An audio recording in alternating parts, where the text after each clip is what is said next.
A reading from the Gospel according to Mark. Jesus began to teach his disciples that the Son of Man must undergo great suffering and be rejected by the elders, the chief priests, and the scribes, and be killed, and after 3 days rise again. He said all this quite openly, and Peter took him aside and began to rebuke him. But turning and looking at his disciples, he rebuked Peter and said, "Get behind me, Satan, for you are setting your mind not on divine things, but on human things." He called the crowd with his disciples and said to them, "If any want to become my followers, let them deny themselves and take up their cross and follow me. For those who want to save their life will lose it, and those who lose their life for my sake and for the sake of the gospel will save it. For what will it profit them to gain the whole world and forfeit their life? Indeed, what can they give in return for their life? Those who are ashamed of me and of my words in this adulterous and sinful generation, of them the Son of Man will also be ashamed when he comes in the glory of his Father with the holy angels." The word of the Lord. Thanks be to God. As a lot of you know, one of the delights of being a grandma is when little kids say things that make you see the world in a whole different way. Somehow those little guys have a way of giving us new eyes to see the world. So sometimes little Forrest challenges me to see reality in new ways. And on Ash Wednesday, I shared Forrest's view of prayers. And just briefly, if you missed it, sometimes my daughter and her family come for a meal, and they have a secular household, but at our house, we always bow our heads and say a blessing before the meal. And we were seated around the dinner table not long ago, and little Forrest asked my husband, "Are you going to talk to the table, Grambo?" So his view of prayer, very different than the way we think about prayer. And it's so easy and common for us to just bow our heads in prayer. It would never have occurred to me to think about talking to the table. But it gave me a whole different view of what that meant when we bowed our heads.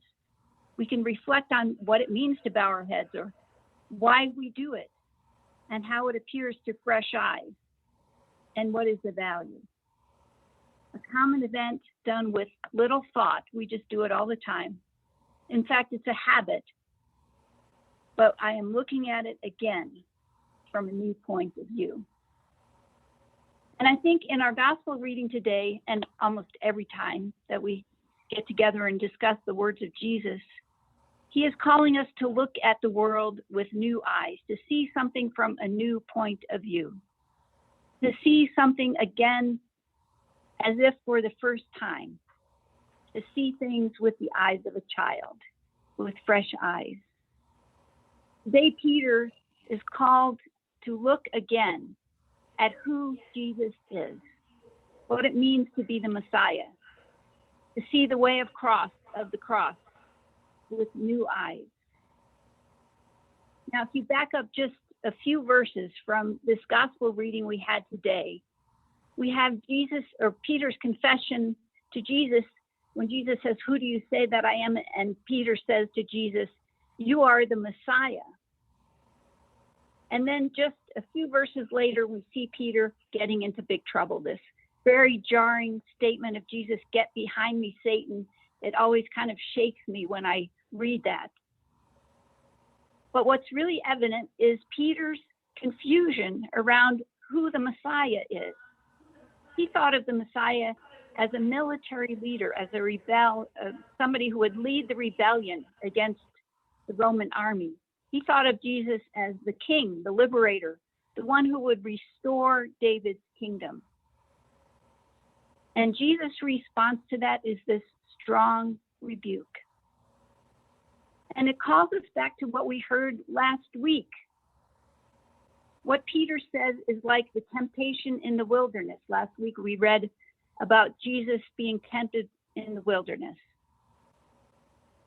Jesus gets to the point that Peter misunderstands entirely who Jesus is, and that Peter is focused on the wrong thing and needs to see the situation with new eyes. Peter is focused on earthly things, not divine things.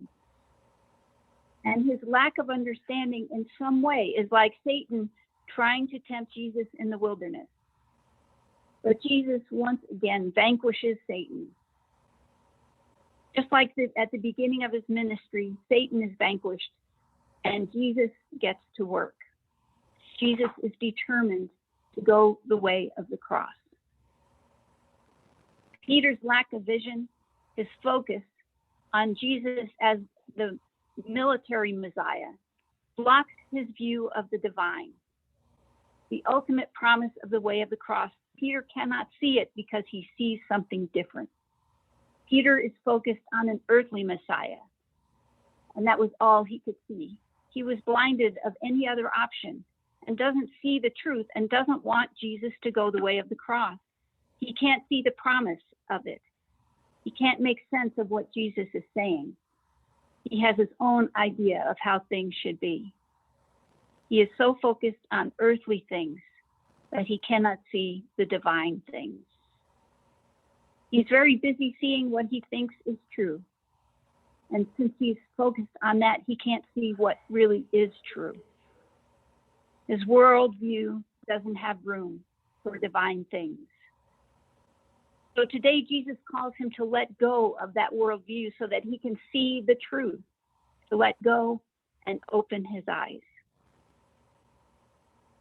You know, it's very easy for us human beings to be focused on what's happening right in front of us right now, experiencing and engaging the things of life intensely. And there's lots for us to see. There's lots in our field of vision, troubles or COVID or economy or trying just to survive or politics or saving the earth. All things are right there for us to see, our experience. These things require our attention. And in fact, they're where we live. And we really do need to focus on them. But perhaps we can do it through a divine lens. We can see these things with new eyes. Peter was focused on human things, the oppression of the Romans. This was his reality. He had to live in it. He had to survive in it every day.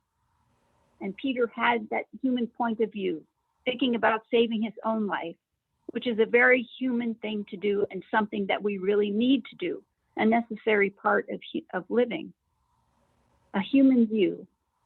Unfortunately, we can be so human with our view that we exclude the divine view, because certainly we are human and there are things in life that require our attention. And the cross in itself is neither divine nor human. And there's so many crosses that come to us in our life, and we would rather just avoid them.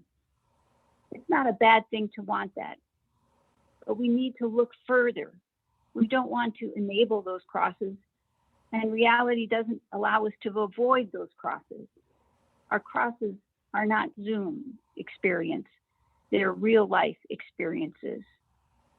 Our crosses are a fact of life, but we do choose what to do with them, and we choose how we see them. We sometimes choose to ignore or avoid. We might pretend we don't have to carry that cross. We might fight the cross, or we can be accepting and present. We can learn from them. We can grow. We can be raised from the dead. This is what Jesus is calling us to more. Yes, to see the reality that is our life, but not to turn away, to pick up that cross, to accept it, to reach for it, to own it, and to carry it. When we do that, we can see our crosses in new ways. We can see them with divine eyes. We can see it again as God sees it, with new eyes, see the presence of God in the cross, the call of that cross, the gift of the cross, the opportunity of the cross, to reach out to others, to make the cross a blessing. If we're gaining our lives, we must pick up the crosses and recreate them into blessing for ourselves, for others, and for the world. We may lose our lives the way we think it should be. We may lose that, but we will gain the promise of the cross. So pick up your cross, but then what? Don't just wander around, but follow Christ. See where Jesus takes you with that cross. We may pick them up, but then don't know which way to go. We might cast around for direction. We can look for the way that God calls us to go, even if this is surprising and unlikely or seems impossible. When we look at Abraham and Sarah, Abraham was as good as dead, and God made a great nation of them. God found a way to make something out of nothing. Abraham and Sarah had borne the cross for years of being barren, but God found a way of calling them so that they became the mother and father of nations. Abraham was faithful. He carried that cross, and it became a blessing. The way of the cross is not so inviting from a human point of view. In fact, when we look at the way of the cross that Jesus followed, it was humiliating. It was many falls and setbacks, and it led him to death. But he maintained the divine view. And the divine view of the cross leads us to what is real, what is true, what is holy, which is resurrection. In the process of carrying our crosses, there's so much to learn along the way. But it's impossible to do that without the divine view, without the promise of the cross. So we're called to pay attention to it, but to focus on the divine pieces of the cross, the divine results of the cross, the blessing of carrying our cross. We can see the cross with new eyes. With that divine focus, we can see resurrection and new life. It's the long view. It's the divine view, a new way to look at life. So this is where we must set our minds. The life of the resurrection in the very here and now. The resurrection that happens right now with the crosses that we pick up right now. Our Lenten journey is the way of the cross. And Jesus invites and welcomes us to this journey, calling us to pick up our crosses and to follow him, to open our eyes and to see this way of the cross again, as if for the first time. Jesus welcomes our struggles, our confusions, our fears, and invites us to embark upon a journey from the darkness into the light. We could, and sometimes do, choose to stay behind. It may seem less risky, but truly that is the way of death. If we wish to live, to be people of the resurrection, now is the time to begin the journey again, to risk picking up those crosses, discover again the new life, the resurrection life, to open our ways and see the cross, open our eyes and see the cross in a new way. As we follow Christ, let's keep our eyes on the road, look again and see with new eyes. We can see the journey with a divine view, seeing with new eyes the Easter life that waits for us. Amen.